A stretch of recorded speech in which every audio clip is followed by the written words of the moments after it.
So start करते हैं आज का सेशन। हमारा फर्स्ट क्वेश्चन है, I and Tina will go to the market in the evening. मैं और टीना जाऊंगा बाजार कब? इन द इवनिंग, शाम के वक्त। तो हमारा यहाँ पे जो भी सब्जेक्ट है ये आई एंड टीना एंड से जुड़े हैं, इसलिए ये दोनों मिलकर पुलर हो जाएंगे।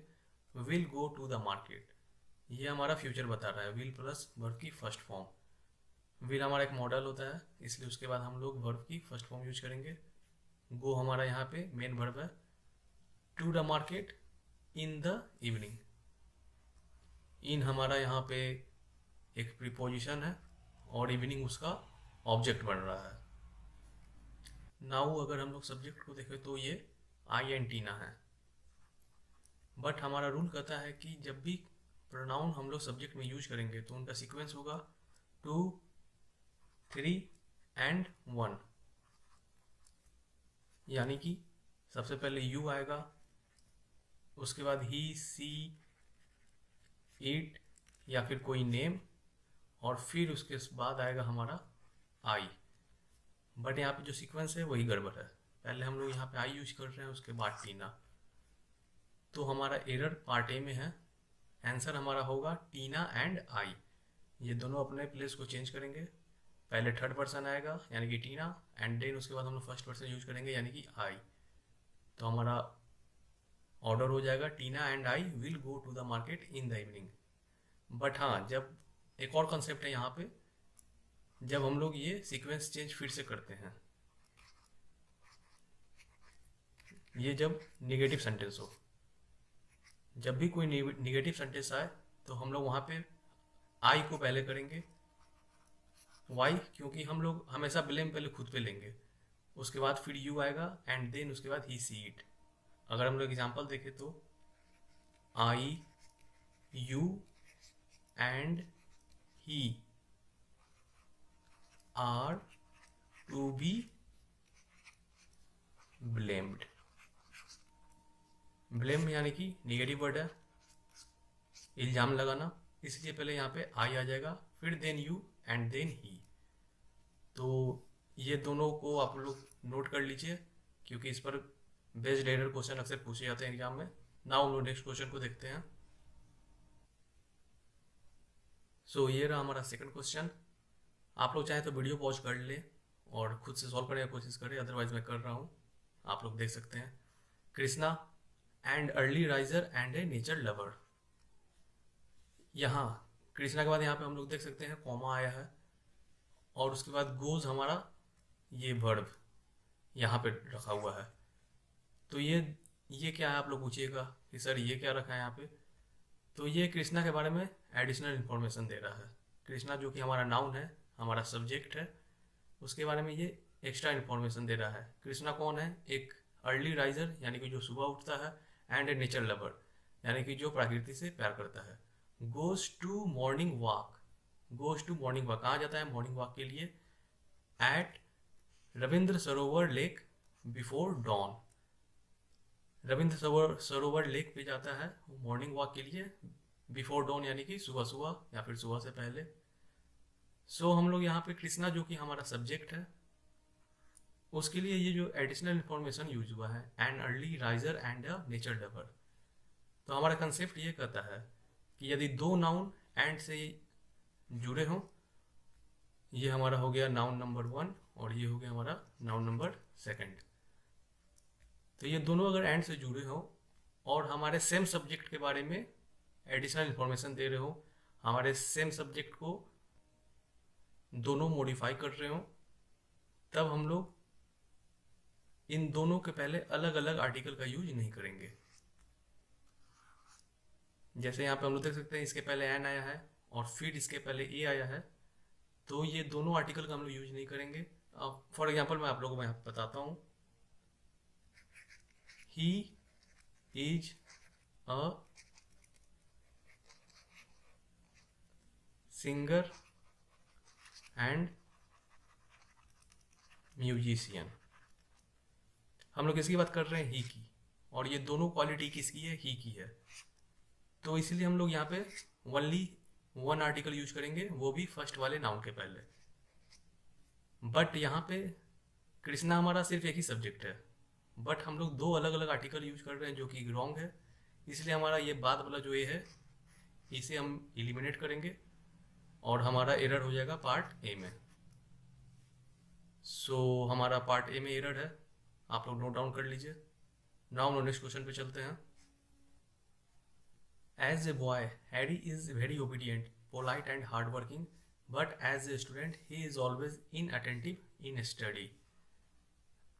एज ए बॉय, ये हमारा एक्स्ट्रा इन्फॉर्मेशन हो गया हैरी के बारे में, यानी कि एक लड़के के तौर पर Harry is a very obedient and polite and hard working. Harry हमारा यहाँ पे सब्जेक्ट हो गया और इज उसका वर्ब हो गया। ओबीडियंट हमारा एडजेक्टिव हो गया, पोलाइट भी एडजेक्टिव, और फिर यहाँ पे हार्ड वर्किंग भी एडजेक्टिव है, जो कि इन तीनों एडजेक्टिव को हम एंड से यहाँ पे कनेक्ट किए हैं और ये तीनों हमारे सब्जेक्ट को मॉडिफाई कर रहे हैं। उसके बारे में एक्स्ट्रा इन्फॉर्मेशन दे रहे हैं कि हैरी कौन है, वो वेरी ओबीडियंट है, पोलाइट भी है और हार्ड वर्किंग भी है। बट हमारे यहाँ पे कंजक्शन हो गया, but as a student he is always inattentive in study. लेकिन एक स्टूडेंट के तौर पर ही हमारा फिर से सब्जेक्ट हो गया, जो कि हैरी को डिनोट कर रहा है, इसीलिए हम लोग यहाँ पे ही यानी कि सिंगुलर प्रोनाउन का यूज किए हैं। ही इज ऑलवेज इनअटेंटिव, इनअटेंटिव हमारा फिर से एडजेक्टिव हो गया और ये हमारा एडवर्ब हो गया always. He is always inattentive in study, study में। तो यहाँ पे जो हमारा यहाँ इन स्टडी है, यहाँ पे टू होना चाहिए, इन अटेंटिव टू स्टडी, क्योंकि अटेंटिव टू होता है। ये फिक्स्ड प्रीपोजिशन में है, ये फिक्स्ड है इसके साथ कि टू ही होगा, इन नहीं होगा। दैट्स वाई यहाँ पे हमारा एरर पार्ट सी में हो जाएगा, हमें इन की जगह टू का इस्तेमाल करना होगा, क्योंकि अटेंटिव हो या फिर इन अटेंटिव हो वहाँ पे ऑलवेज टू ही आता है। आप लोग नोट डाउन कर सकते हैं। नाउ नेक्स्ट क्वेश्चन को देखते हैं। सो ये रहा हमारा question number 4। When I fail to solve the problem myself, I unhesitatingly called for his help. जब मैं प्रॉब्लम सॉल्व करने में असमर्थ हो गया या फिर असमर्थ हो जाता हूँ, आई unhesitatingly called for his help, मैं बिना हिचकिचाए उसके हेल्प के लिए उसे बुलाया। तो यहाँ पे सबसे पहले तो हमारा यहाँ पे फेल वर्ब की फर्स्ट फॉर्म है और यहाँ पे कॉल्ड वर्ब की सेकंड फॉर्म। सो यहाँ पे हम लोग देख सकते हैं कि सीक्वेंस ऑफ टेंस से रिलेटेड हमें एरर है, क्योंकि एक क्लॉज हमारा सिंपल प्रेजेंट में है और दूसरा क्लॉज सिंपल पास्ट में, जो कि नहीं हो सकता है। तो या तो हम लोग ए को एरर मानेंगे, या तो इसे हम लोग FAILED फेल्ड कर दें, या तो इसे भी हम लोग पास्ट कर दें, और या फिर अगर हम लोग सी को मानेंगे एरर तो फिर हमें इसे प्रेजेंट करना होगा कॉल। तो फिर या तो दोनों पास्ट में हो जाएंगे या फिर दोनों प्रेजेंट में। बट यहाँ पे हमारा एक और रूल अप्लाई होता है, जैसा कि हम लोग पढ़ते हैं 10th चैप्टर में, कि जब भी हम लोग दो घटना की बात करते हैं भविष्य की, तो हमारा कंडीशनल वाला सिंपल प्रेजेंट में चल जाता है और फिर नेक्स्ट वाला क्लॉज हमारा सिंपल फ्यूचर में। तो हमारा यहाँ पे जो कॉल है, ये कॉल ना होके विल कॉल होगा। हमारा आंसर पार्ट सी होगा, जिसमें हम लोग कॉल्ड के जगह पे विल कॉल यूज करेंगे, बिकॉज हम लोग ऐसा पढ़ते हैं 10th चैप्टर में।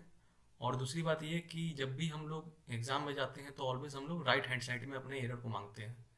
जब भी आपको ऐसा क्वेश्चन मिले जिसमें आपको दो जगह लग रहा हो, यानी कि पार्ट सी में भी चेंज कर सकते हैं, पार्ट ए में भी चेंज कर सकते हैं, तो जब भी आपको इस तरह का क्वेश्चन मिले तो आप लोग ऑलवेज बाद वाले को प्रेफर करेंगे, क्योंकि ऑलवेज राइट हैंड साइड वाले को हम लोग एरर मानते हैं।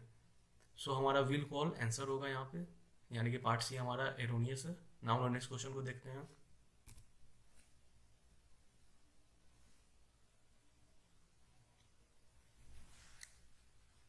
There would have been a disaster and for your prompt action.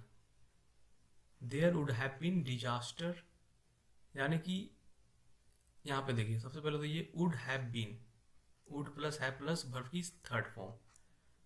तो सबसे पहले तो ये डिनोट करता है पास्ट की ऐसी घटना जो कि हो सकती थी बट नहीं हुई। तो ऐसा हो सकता था, यानी कि एक डिजास्टर हो सकता था and for your prompt action, prompt action मतलब समय रहते लिया गया हुआ एक्शन, टाइमली लिया हुआ एक्शन।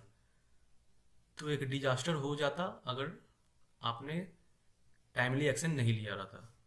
तो हमारा सेंटेंस ये कहना चाह रहा है, अगर आपने टाइमली एक्शन नहीं लिया होता तो कोई डिजास्टर हो सकता था। हमारा सब्जेक्ट यहाँ पे ये डिजास्टर बनेगा और उसका वर्ब यहाँ पे वुड हैव बीन। देयर हमारा एक स्यूडो सब्जेक्ट है यहाँ पे, ये एक इंट्रोडक्टरी वर्ड है, तो ये हमारा सब्जेक्ट नहीं बन सकता है। और डिजास्टर हमारा सब्जेक्ट है जो कि सिंगुलर है। नाउ आगे देखते हैं, and for your prompt action. And for यहाँ पे नहीं होगा क्योंकि ये इसका कोई कॉन्टेक्स्ट ही नहीं बैठ रहा है यहाँ पे। यहाँ पे हम लोग ये कहना चाह रहे हैं कि ये डिजास्टर हो सकता था बट नहीं हुआ क्योंकि आपने टाइमली एक्शन ले लिया। तो यहाँ पे एंड फॉर की जगह पे होगा बट फॉर। बट फॉर हमारा एक प्रीपोजिशनल फ्रेज है जिसका मतलब होता है विदाउट, यानी कि विदाउट योर प्रॉम्प्ट एक्शन। अगर आपने एक्शन नहीं लिया होता तो कोई डिजास्टर हो सकता था। तो हमारा सी पार्ट यहाँ पे फिर से एरर है। नाउ नेक्स्ट क्वेश्चन को देखते हैं।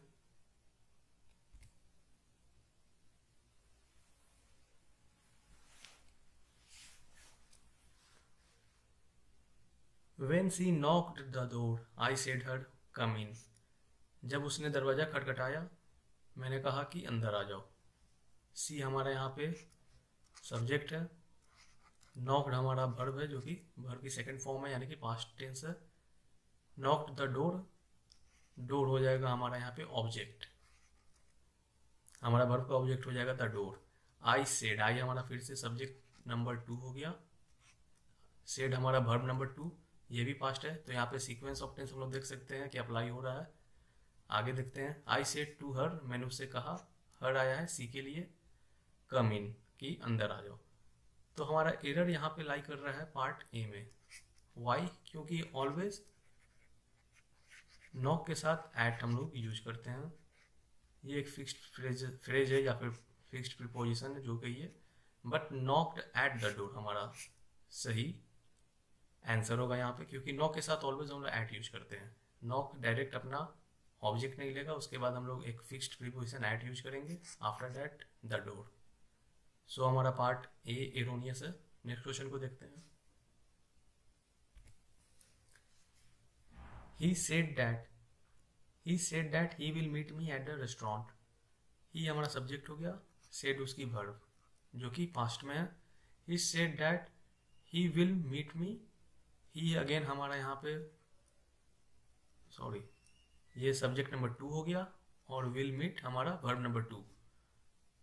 उसने कहा कि वह मुझसे मिलेगा रेस्टोरेंट में, he will meet me at the restaurant. At हमारा यहाँ पे प्रीपोजिशन और द रेस्टोरेंट उसका ऑब्जेक्ट बन जाएगा एट का। और यहाँ पे हम लोग देख सकते हैं पार्ट ए में सेड जो कि वर्ब की सेकंड फॉर्म है हमने यूज किया है, और फिर पार्ट बी में विल मीट जो कि फ्यूचर इंडिकेशन दे रहा है। और हम लोग नरेशन में पढ़ते हैं कि जब भी हमारा रिपोर्टिंग वर्ब पास्ट में हो तो हमारा रिपोर्टेड स्पीच भी हमारा पास्ट में होगा, ना कि फ्यूचर में। तो यहाँ पे हम लोग विल की जगह वुड का यूज करेंगे। वुड हमारा यहाँ पे आंसर होगा, would meet me at the restaurant. So हमारा पार्ट बी में एरर है। नाउ नेक्स्ट क्वेश्चन को देखते हैं। Miss Kalyani has 2 elephants, 10 horses and as much as 50 cars। Miss Kalyani हमारा सब्जेक्ट है। मिस कल्याणी के पास है क्या है, 2 हाथी, 10 horses यानी कि 10 घोड़े, और as much as 50 cars और 50 कार्स हैं उनके पास। हैज हमारा यहाँ पे पोजीशनशिप बता रहा है कि उनके पोजीशन में क्या क्या है, ऑनरशिप बता रहा है। और हमने हैज इसलिए यूज किया है क्योंकि हमारा सब्जेक्ट यहाँ पे सिंगुलर नाउन है, इसलिए यहाँ पे हम लोग सिंगुलर वर्ब यूज किया है। Has 2 elephants, 10 horses and as much as 50 cars। तो यहाँ पे 2 elephants सही है क्योंकि एक से ज़्यादा है तो जाहिर सी बात है एलिफेंट्स होगी। 10 horses, 10 से ज़्यादा है तो ऑलवेज हॉर्सेस। बट यहाँ पे एज मच एज 50 कार्स यहाँ पे हमारा फिर से प्लूरल तो हो गया, बट उसे मॉडिफाई जो हमारा यहाँ पे कर रहा है, ये एडजेक्टिव हमने गलत यूज किया है। मच की जगह पे मेनी यूज होगा। वाई? क्योंकि मच इज क्वांटिटेटिव एडजेक्टिव है और मेनी एक न्यूमरल एडजेक्टिव, यानी कि मेनी के साथ हम लोग प्लूरल नाउन यूज करते हैं और मच के साथ अनकाउंटेबल नाउन। सो यहाँ पे 50 कार्ड्स तो काउंटेबल नाउन है और वो प्लूरल भी है, दैट्स वाई यहाँ पे मेनी यूज होगा, एज मेनी एज 50 कार्ड्स, ना कि as much as 50 cards. So part C में एरर है। नाउ नेक्स्ट क्वेश्चन पे चलते हैं। The month of January takes its name of the Roman god Janus. जो जनवरी का महीना है वो अपना नेम कहाँ से लेता है? रोमन गॉड जेनस से। सो हमारा सब्जेक्ट कौन है? द मंथ, ना कि जनवरी। वाई? क्योंकि ऑफ के पहले जो हमारा नाउन रहता है वही हमारा सब्जेक्ट बनता है ऑलवेज। सो हमारा सब्जेक्ट है the month of January takes its name. Takes हमारा वर्ब आया है जो कि सिंगुलर है। वाई? क्योंकि हमारा यहाँ पे जो सब्जेक्ट है वो सिंगुलर है। Takes its name, its again हमारा मंथ के लिए आया है। Its name of the Roman god Janus. तो यहाँ पे ऑफ जो हमने यूज किया है इसका यूज हमने गलत किया है। वाई? क्योंकि यहाँ पे फ्रॉम होगा। फ्रॉम हमारा जब सोर्स बताता है या फिर ओरिजिन। एग्जाम्पल अगर हम लोग देखते हैं, आई एम फ्रॉम बिहार। सो यहाँ पे हम लोग फ्रॉम यूज करते हैं क्योंकि ये हमारा सोर्स बताता है, ओरिजिन। हम कहाँ से ओरिजिनली? बिहार से हैं। तो उसी तरह यहाँ पे इस नेम को लिया गया है कहाँ से? रोमन गॉड जेनस से। इसका ओरिजिन कौन है? तो रोमन गॉड जेनस। सो यहाँ पे फ्रॉम होगा। ऑफ हमारा रिलेशन बताता है और फ्रॉम हमारा ओरिजिन बताता है, सोर्स बताता है। तो इसीलिए हमारा पार्ट सी एरर है, ऑफ की जगह फ्रॉम होगा। आप लोग नोट डाउन कर लीजिए। Unless aid arrives within the next few weeks, thousands are starving. Unless से हमारा स्टार्ट है जो कि एक कंजक्शन है।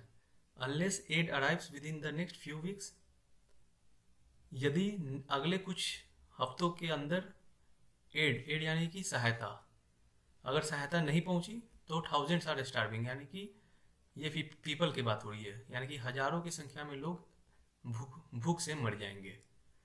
तो हमारा यहाँ पे एड हमारा यहाँ पे सबसे पहले तो फर्स्ट सब्जेक्ट है और अराइव्स हमारा यहाँ पे वर्ब फर्स्ट हुआ।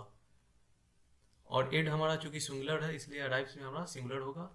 With in the next few weeks, within हमारा यहाँ पे प्रीपोजिशन है और नेक्स्ट फ्यू वीक्स उसका ऑब्जेक्ट।